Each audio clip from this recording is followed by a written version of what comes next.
You see it right there on the thumbnail. Game 81 of 82. And the last two games will be in South Philadelphia in front of the home crowd. What do we get tonight against the Atlanta Hawks? 12 players out. We'll talk about it all here on the PHLY Sixers Pregame Show, presented by Bet365.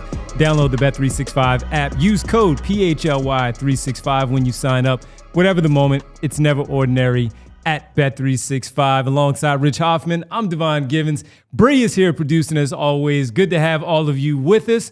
We see you there in the chat. We got an interesting one here tonight. We got an update on Joel Embiid. The 12 players listed out. We'll discuss the Hawks and the ramifications of the game for them on the second night of a back-to-back. What the Brooklyn Nets are looking like as we come to an end with this basketball season. And we'll later on get to our pregame picks segment brought to you by Bet365. But first, Rich, we got an update on the big fella. We did. And the big fella, according to the team, according to the Philadelphia 76ers, I'll read it from their release that they sent out to the media. Joel Embiid underwent successful arthroscopic surgery on his left knee on Wednesday. The procedure was performed at NYU Langone Sports Medicine Center by Dr. Jonathan L. Glashow, and Embiid will be reevaluated in approximately 6 weeks. Rich, when we heard about this before, they said about 6 to 8 weeks with the reevaluation when the news first dropped. Here we are. Everybody was waiting. All right, it was going to happen at some point this week. When are we going to get the announcement? It happened on Wednesday. We get it on Friday, just to make sure that everything went through swimmingly for him, for them to make the official announcement. Sure. And, it's basically what we expected. I was going to ask you, has there ever been one of these releases where they have said that the arthroscopic surgery or the surgery in question was not successful? Right. Just like, oh, man. We botched that one. Yeah. We messed that one up. I don't think so. No, it's only treats. It's always successful. Now, I am obviously going to believe the Sixers on this because it was an arthroscopic surgery. It was just a little bit of a cleanup. Was not that invasive. So that puts Joel on the timeline of maybe he'll be back on the court in June, July, something like that. And look, man, I think this offseason is going to be huge for him whenever that does start. And I have no problem with him rehabbing that knee over the time and frankly resting for a good bit of the summer, but that will provide him with a lot of the summer to ramp up. And I hate using those words, but he has made good use of the long summer in the past. Now there have been times where he's been injured and then he's had a rough year the next year. And I think like he has, when he's been given a lot of time, the next season has usually been pretty good. This is a bigger obstacle that he's had to face because we've never seen him go through this. But I think that's good. It's what we expected. And Kyle also noted that Doc Glashow has also worked with Kawhi Leonard in the past. I don't know how to feel about that. Yeah, I don't know. Kawhi's been playing pretty well recently. Maybe we shouldn't read anything into it. He's just the doctor who's tasked with doing the arthroscopic surgery. Yeah. And then Kawhi is in and out of the lineup, that kind of thing. So that makes you feel good or bad. It's up to it's your call, man, because to your point, I don't know how that makes me feel, but at least we know Kawhi can walk and he can run, and we know he's had knee issues, and he's got him back out there on the floor. Looks pretty good now. Yeah, now he's not 7'2" and carrying the weight that Joel does. Maybe he told Joel, hey, with this, maybe you go about it a different way. And we know that Joel Embiid at training camp at the start of this campaign did say that he lost a certain amount of weight. So we'll see how things go. We'll get an update in 6 weeks. That's, you figure right now it's April 11th, so we'll probably get that somewhere towards the end of May. It gives him plenty of time to rehab and maybe get back on the court kind of midsummer. That's plenty of time to be ready for next season. Yep. I have no idea what that's going to look like in reality and what twists and turns that Joel is going to go on behind the scenes. We might not even know what has really taken place until the end of the summer. But in general, that's a lot of time. He wanted to get the surgery. Hopefully that will help him mentally maybe get over this hurdle that he's been dealing with. And we'll see. I hope the best for him for sure. Yep. Absolutely. So good stuff for Joel Embiid. And with it, I mean, it just kind of lets us wind right into who's in and who's out tonight because of the injury report. So here's the clear injury report right now for everybody. As of 6:30, the NBA official injury report. Here's what we have right now for the Philadelphia 76ers. The usuals are out. Andre Drummond, out. Joel Embiid, as we know. Paul George, Eric Gordon, Kyle Lowry, still out with the hip. Tyrese Maxey, Jarrett McCain, Kelly Oubre, and because of the personal reasons the last few games for Gershon Yabusele, he has been out. That leaves you now with a few more that we add to the list. We'll go to Gershon Yabusele. This time it's not personal reasons. It's because of right knee soreness for the big fella. So that's one big man that is out tonight for the Philadelphia 76ers. Then we move on. We go to another backup big man on a two-way contract who's out tonight because of right Achilles tendonitis. And while he's not technically a big, we call him a stretch 4, can play some small ball 5 because of his shooting. He is the used minivan. Alex Reese out. Right Achilles tendonitis tonight, so he's out. Then you have also Justin Edwards, who's been dealing with the rib contusion, still out. Smart. You don't want to mess with that. He's been having a fantastic rookie campaign as he's been getting some consistent minutes. You leave him out of the lineup. And then the final one that everybody's been wondering about, why is he still playing? Quentin Grimes, out. He ain't playing anymore. He's out tonight because he's been shooting so much. He has a right shoulder sprain. So he's out. I'll send him to Rothman in the offseason. But right now, rest that shoulder, my man. No need for you to play. That's 12 total, at least on the injury report, that are out. And as a benefit for Quentin Grimes, George Niang will not be bleep talking him tonight. Yes, he will. While he's sitting on the bench. You think he's going to be talking? George's going to still bark at him no matter what. Yes, absolutely. Absolutely. What's he going to say? He's like, I don't know. You don't look as good in that suit as Tyrese does. I don't know. Yeah. No. Well, George always talks. And when you look at the Hawks, they have some injuries as well. They played last night in Brooklyn. Yes, they did. I believe they got the win, right? Ricochet went crazy in that game. Yep. He's having a very strong close to the year. He looks like he's going to be a pretty good player. I'm not sure. You know, obviously he's not going to have the Cooper Flag level of anticipation coming into the year, and I'd be surprised if he has that sort of super duper star upside, but he seems like he's going to be a pretty darn good player. You know, big wings are very valuable in this league, and he's been impressive. I saw his highlights last night. I mean, 30 point or 38 points, something Yes, like that. he He did. had a big night. So anyway, they do have Trae Young. They do have Dyson Daniels, who good luck to Jared Butler and everybody who's going to be trying to get the ball up and down the floor tonight. They have Ricochet. They have a Kongwu, George, LeVert. They have enough. And the Hawks, Devon, they are fighting Standings. for Eastern Conference play-in position. They are 1 game up on the Bulls. They're 2 games back of the Magic, but you want to stay 1 game up of the Bulls. And the Magic locked in 7, so they're stuck right there. So they're stuck there. So they need to stay ahead of the Bulls because they want to play in that first play-in game, right? You want to have a shot to advance out and lock in a playoff berth. But Devon, also more importantly, you want the chance to host the second game. Let's say the Magic beat you in game 1. All right, fine. You got a chance to still play Cleveland in the first round. You get that second game on your home court. The other team has to come to you. So the Hawks should be motivated, right? And I think the good news is the Sixers should face 2 pretty motivated teams this weekend in Atlanta and Chicago because the Sixers, they have their reverse incentive, right? Yes. Where 1 more loss locks up the 5th seed. If they lose tonight, go knock yourselves out and try and win on Sunday. That's fine. I mean, they're going to try and win the night, as we always say. Play Quentin Grimes on Sunday. Go for it. The players try and win. The coaches try and win, or whatever. But that game doesn't mean anything. They can win, and they can end the one of the roughest seasons we have dealt with in a long time on a positive note.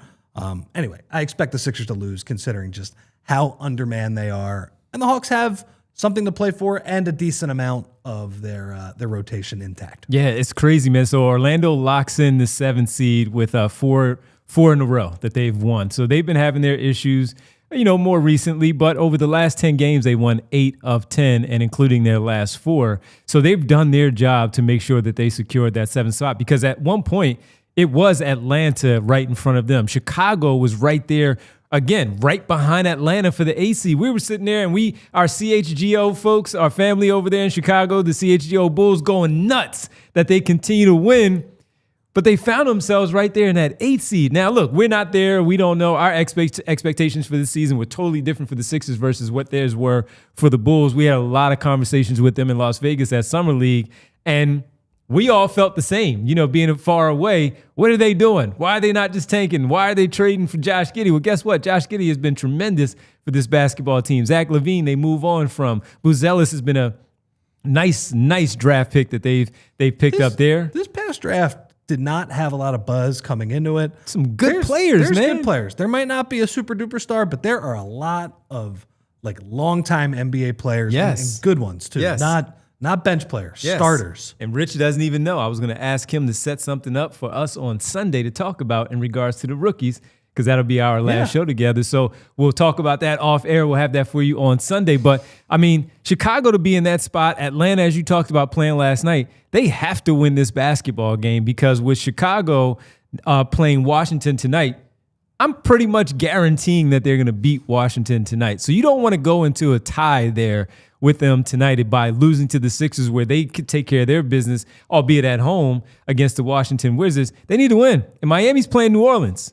You just laid everything out as far as where the standings are. Miami and Chicago both play tonight. Again, Orlando and Indianapolis, it doesn't matter what they do because they're locked in the 7. Those 3 teams all in action. You need to make sure that you stay in front of Miami and you stay in front of Chicago, because everybody's playing a lottery team. And that's just the fact of the matter, where they got to win. They got to win. They got to win the basketball. So sorry, Sixer fans. Sorry. Apologize. But again, the greater good. There's 81 of these. This has been a lot of work. This has been difficult for us too. A lot of losing over the last 20 or so games, 25 games. There's only one left. Just got to do it one more time. One more. So do your deal tonight. The season's over this weekend. And then that's it. Sunday, we won't talk about it again. We might say go beat the Bulls on Sunday. Go ahead. Even though the Bulls might need to win still. Sure. Go ahead. Yeah, because this is it. One more. Absolutely. So with that, man, there are 2 games left. 2 overall, as you said tonight. This one more with Chicago Bulls, 1 o'clock on Sunday. So we'll have a 12:30 pregame show that will, in fact, once again be on Sunday afternoon for the fan appreciation. I'd imagine that will be on Sunday for the Philadelphia 76ers. So if you're going down there, fan appreciation, they always give you some really good stuff. Now I'd imagine they'll try to amp it up a little bit because of the disappointing season that it has been. Give out some really good prizes. Not that they don't already do that, but some really good prizes upcoming. Someone tell Joel and PG to show up on time. Don't do it, AI and Chris Webber. Yeah, don't do that one, man. You don't want to do that one, because that would not look good for you overall. But 2 games left, man. We're not going to reflect tonight because we have a game on Sunday, and we can do that post game on how things went down. But this season has it's going by really fast, man, because they have been losing the way that and the magnitude that the season had, the things that have been there, how it has happened, the injuries all over the place, trying to evaluate the young guys. We could have probably seen it was cursed when Jarrett McCain, of all people, went down with that season-ending injury where we were thinking concussion. Such an underrated thing. Concussion. Yeah, we didn't even know. And then it turned out to be meniscus in the knee, and he's done for the year. But again, man, it went by really fast, and we haven't had to deal with this since I think it's 2016, 2017 was the last time. This is the first time that they will miss the playoffs since 16, 17. We haven't had to deal with this in a long time, man. As someone who's covered this basketball team, Rich, as long as we have, but in particular you, as I ask you the question, what has this one been like with now 2 games left, how we've gotten here, and what this has been like for you, even not in the building, but still covering it from afar? It's been painful, man. It's been really painful, and I hate covering. I mean, look, I love interacting with everybody here and talking hoops with you and Bree and Kyle and Derek as well. It's great, but I don't like this losing. I don't like all of these injuries and having to deal with another murky injury report from Joel Embiid and Paul George and all of those things. So it's been a really hard year, and I am I'm looking forward next week to doing a couple things. One, watching the NBA playoffs and not having to deal with the Sixers, right? And just being able to just be a fan of the league and see, what happens in the West and, some of those East playoff series, especially in the second round. Like, I think it has a chance to be a great playoffs, but I'm excited to talk about the Sixers looking forward to the future. And you bring up Jared McCain. I think that's one of the most underrated absences. Like, again, that just hit us on some random Saturday. It was a Friday night game. We thought it was a concussion. News comes out the next day. Oh, yeah, he tore his meniscus, and he's probably out for the year. What a disaster that was. So I am excited to talk about somebody like Jared McCain.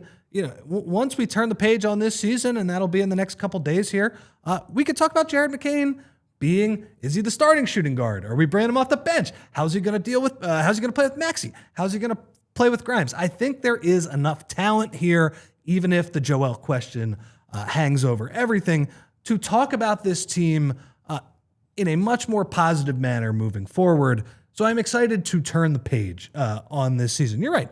It has gone by fast. You know what it reminds me of a little bit? It reminds me of, and again, not an exact one-for-one comparison. It reminds me of like those first couple months when like COVID hit and you didn't know, what day it was basically. And those days, when you were cooped up in your house or whatever, you were just, the days were flying by. You were like, is it Saturday? Is it Tuesday? Right. Like what day is it? That's what these games have been like. Like, is it, okay, do we have 10 games left? Do we have 3 games left? Like, is this 8 losses in a row? Is it 15 losses in a row? Yeah. That is what this has felt like. It's like, oh yeah, there's been 5 games in a row where we've led the post-game show with, oh yeah, Bona and Edwards have both played pretty well, and there's not a whole lot else, right? And so I am looking forward to it. I would love it. Like, again, we're 1 loss away from a 64% chance, which not a guarantee. I think everybody knows that, of having a very good rookie on the team next year to add to this nucleus. And yeah, I'm not sure this entire team, when you look at it moving into next year, makes like a ton of sense, right? Because there are so many question marks. And is this guy going to play? Is Joel going to play even? Is PG going to bounce back? What can we expect from McCain? Are they going to be able to bring back Grimes and Yabusele? But there's enough talent here where I think whatever that answer ends up being, we can look at them in kind of a much more optimistic manner and a much more interesting. We can have much more interesting conversations than we've had over the past couple months. So it's been tough, but thank you to everybody for hanging out with us, having these conversations. But yeah, I am certainly looking forward to next week when, number 1, I can watch the NBA playoffs, and number 2, I can listen to these guys talk about the draft, talk about the offseason, and kind of just turn the page on what has been a mess of a season, because I think those will be more interesting and more optimistic conversations. So I want to ask you a couple of overall questions for how the season is going with the schedule. Do you know what their record is off the top of your head? Again, so they won one. They won their last game. It's just like not the last game. The game just like I was saying. Exactly. So okay. Yeah. So a lot of people don't know. Here's my guess off the top of my head. 2 games left. Yep. Yeah. I'm going to say 23-47 or 24-46. 24-56. Oh, 56. Sorry, I added that up incorrectly. Yep. 24-56. Unbelievable. 24 wins, huh? Unbelievable. Yeah, I can't even add to 82 now. Unbelievable. Yeah, it's not your fault. It's their fault. They did this to you, man. So don't even worry about it. 24-56, and Marcus is cracking up in the chat because, yeah, Mark, it's unbelievable that they are 24-56. Never would we have imagined that one. At worst, we would have said they might fall to 5 in the Eastern Conference standings, maybe 6 because of Indiana. Orlando, we expected to be better. You knew New York, Boston were going to be good. The question was, where was Cleveland going to fit in there? We know good, but where would they fit in there? So that's your 6. Detroit, no. Atlanta, no. Chicago, no. You are 24-56, the Philadelphia 76ers. And it will be odd to hear the conversation next year, because the offseason conversation, which is often wrong, because we just say in the offseason, we look at what happened in free agency. We look if there have been any big trades. And the thing I always go back to is a couple years ago, the Damian Lillard trade to the Bucks. Everybody said, Oh, Milwaukee and Boston, I forgot about Milwaukee. They are head and shoulders ahead Yeah. of the Sixers, and they weren't when Joel was healthy. They really weren't. Yeah. Actually, the Sixers were probably better than Milwaukee last year in the regular season, at least when Joel was healthy. But that's what everybody does. And so when we do that this year and we look at the what happens in the offseason, like I'm sure there's going to be a couple of big trades. I think the Suns are going to trade Kevin Durant, for instance. They might have to trade Devin Booker as well. Any other movement Idiots around the league. Yeah. I mean, well, that's their best hope is to ship those guys to Houston, get their picks back and clean house and start over and just say, okay, Yep. good. Coach too. Yeah. Yeah. At this point, might as well, right? He was brought there to win. Are they going to be paying Vogel, Budenholzer, and the next guy, you think? Yeah. Yeah. Yeah. Yeah. What a disaster. And Monty. Monty's disaster. still under contract. I think that's a worse situation than the Sixers have. Yeah. Like the Sixers actually have they can Idiots. make some of their picks. We'll see what happens this year, but they control enough of their picks. They have the Clippers pick. They have other players that are good. Yeah. Anyway, the Suns are in rough shape. Anyway, I am curious to see what that conversation looks like now that the Sixers are not kind of penciled into that top 3, top 4 in the East, because nobody's going to put them there. Yeah, no, they're going to have to earn that. They're going to be the big question mark, and frankly, people are going to put them towards the lower end of the playoffs. They might put them out of the playoffs. They might put them in the play-in. Yeah. 24 and 56 is Marcus. Because people are going to feel good about where Cade Cunningham is as a leader of that franchise. Asur Thompson, year 3, healthy. Jalen Duren with Jaden Ivey coming back, so they're going to naturally slide them in that top 6 maybe. They've had Orlando again because of the injuries. They're going to come back healthy. Slide them into the conversation. The one that might be bumped out is Milwaukee because the unknown with Dame Lillard maybe, and Giannis will keep them somewhere in there. But the Sixers in Milwaukee might be the ones that are the odd teams out in that conversation where they're going to have to prove themselves to the NBA and the analysts and the experts, if you will, that they belong back in the conversation. Yep. So I'm reading some stuff in the chat, and I know you guys talked about this on the pod the other day. Yeah, but please. How about that Mike Malone firing? Please. Well, I mean, does it affect Nick Nurse? Does it? Because if the Sixers kept Nick Nurse, which again I wouldn't do, but again, I think the coach it's lower on the list of the issues. And that you better love had. somebody who's asking the question. So you better love somebody. Rich is talking about it. Well, it just would be so drastically different than what Memphis and what Denver did, where those two teams have won a bunch of games this year. And the Nuggets were like, we're not even going to give you the chance to make a deep playoff run. We're almost afraid of that happening because we were going to fire you anyway.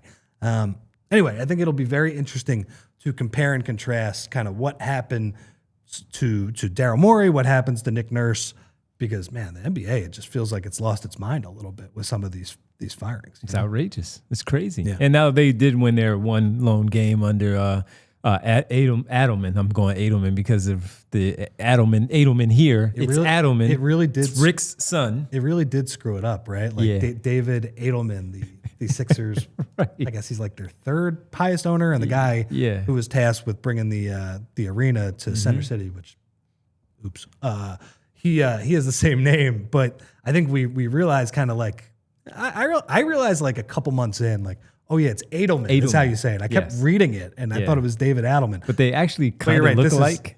Yeah, they do. They do. Yeah. So just an interesting thing there with the Denver piece of it. How the Sixers season has gone, where the conversation does naturally slide over to, well, what happens to the Sixers head coach because they underperformed this year in a big, big way. And the same for the general manager, president of basketball operations, with Daryl Morey, where he was the one who put this thing together, and it didn't work. Injuries, yes, but it did not work. Last year, you were knocked out in round number 1. Did not work. Yeah. So the questions fall at your feet now because Embiid is not going anywhere. Neither is Tyrese Maxey. You can question whether they should explore looking for Paul George trades. Who's going to really trade for him right now? They're going to be other players that are probably better, more available, like the Phoenix Suns guys, that you will go out there and try to acquire over Paul George. So why would they trade for him? So you have to expect that those 3 guys are back. And once again, they finished with the 5th worst record in the NBA. So that's where the questions are going to fall at those 2 guys.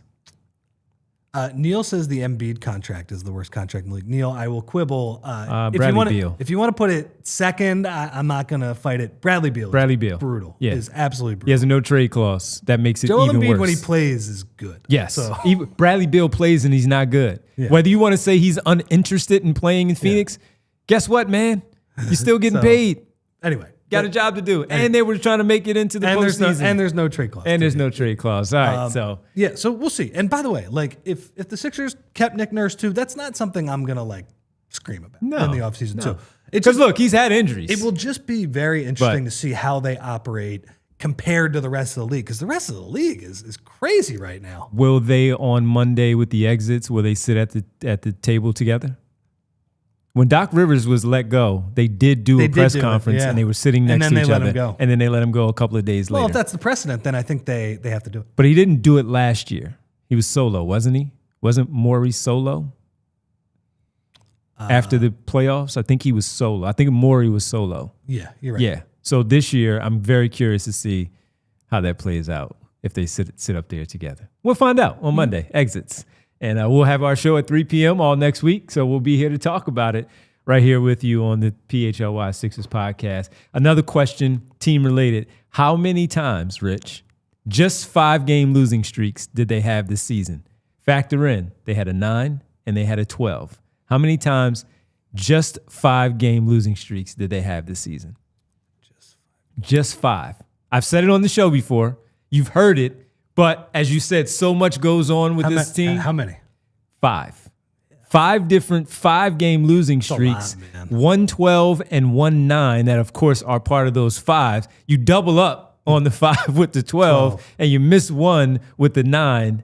5-game losing streaks losing and multiple, like a 7, 9, and a 12. Again, it used to be just like, we'd be pulling our hair out. We'd be losing our minds if they lost 5 games in a row. They lose 3 in a row. We lose our mind for 3 in a row. Exactly. Yeah. At the start of the 22-23 season, they went 0-3, and then they were awesome the rest of the year when Harden and Embiid got in a groove together. Yeah. But they started 0-3, and they were lucky that the Phillies were going on a World Series run that year because they lost to the Spurs. So it was pretty funny. Unbelievable. Anyway. Unbelievable. And look, you better love somebody says 10 just because you don't know. It feels like, it was so bad, man. All right, let's get to the starters. Bree, let everybody know who's starting tonight, who's available. We got to do the exercise of who's on the bench. So we got Bona, Bagley, and Council in the front court. And then you have in the starting backcourt, no Grimes, so Walker and Butler. By my count, just by my quick count, this is number 54 because I don't think Council and Bagley have started together as I look at the game notes. The Chaos Twins. And Council, Bagley has only started 2 games and Ricky did not start with him. So yes, this is the 54th. They're separating themselves from the Memphis Grizzlies. 54th different starting lineup. And it might be a different one on Sunday, so maybe they can keep that one going. But this is a new starting lineup. This is number 54. All right. So that means... Who's on the bench? Who is on the bench? Castleton. That's one. Is Hood Schifino? I saw somewhere he was out. I think he's in. All right, Hood Schifino and Castleton. Castleton is your backup 5. Sure. It's probably your backup 4, too. Didn't they sign somebody? Didn't they just recently sign somebody on a 10-day? Is Doughton playing tonight? He's available because he has one more, but I don't know if it's tonight. But why wouldn't he be starting over... I mean, he's their best player. All right, so Doughton will be another option. He's their best player. He's another option. That's 8, potentially. That's all you need, but... That's it? I think that's it. I can't think of anybody else, man. I don't see anybody else. Yeah, I think that's it, man, at this point. So that is it. Castleton, Doughton, and Hood Schifino. That's it. Yeah, so I guess Doughton has to be playing tonight because you're not allowed to suit up 7. No, so he has to be, at least he has to be in uniform playing maybe. And he's got to play. I mean, if he has one more game. He just came off a career high. Yeah. Got to play him. If he has one more game, let him play. Yeah, absolutely. All right, so that's it. That's your starting 5 and your 3 bench players for the Sixers going for it tonight against the Atlanta Hawks. By the way, St. Joe's forward Sophomore forward Rasheer Fleming officially announces that and declares that he's going to the NBA. That is from his agent, Rich Paul and Clutch. Oh, wow. He's a Clutch guy. He's a Clutch guy. So he has two agents, Rich Paul and his personal agent, who will be handling Rasheer Fleming. No surprise. No surprise. And I think at the beginning of the year, if the Sixers were where we thought they would be, we'd be talking about Rasheer Fleming. 6'9", you know, yeah. But we're not talking about him Not in the top six. talking about him. No, not talking about him unless he slips, falls into the back end, and then he's in the front part of the second round where the Sixers have a 35th overall pick in the second round. But they got their pick back from Dallas, right? We'll discuss all of that. We got to get to the pregame picks brought to you by Bet365. Download the Bet365 app. Use code PHLY365 when you sign up. Whatever the moment's never ordinary at Bet365. Went with the 3 picks here because there's a 30% profit boost, Rich, at Bet365. So if you go 3, you get the 30% profit boost. And when you do that, it'll update you on the number. But it's plus 260 with the 3 of them. But you also hit the button for the profit boost, and you'll get the updated number on that. Jared Butler, 2 plus 3s. Like that. Dyson Daniels, 2.5 steals. I like that. And the Hawks to win by 4.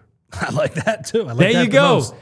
We got you covered right there at Bet365. Download the app. Use code PHLY365 when you sign up, whatever the moment. It's never ordinary at Bet365. Must be 21 plus and physically located in Pennsylvania. If you or someone you know has a gambling problem and wants help, call 1-800-GAMBLER. We'll talk to Kyle and Derek after the game. We'll give you all of the things that we do, including Tank Watch, just because we have to update you on the other 3 teams that are surrounding the Sixers, including the Brooklyn Nets, who are off, but the others surrounding the Hawks, Bulls, and the Miami Heat. And if the Sixers lose, it'll be the last one. It'll be the last Tank Watch that we need. So for Bree, Rich, I'm Devon. We'll talk to you after the game, and we hope you enjoy it. Let's see what happens. 8 players available. You're down there. You might suit up. I don't know. We'll talk about it after the game here on the PHLY Sixers postgame show presented by Bet365. Enjoy.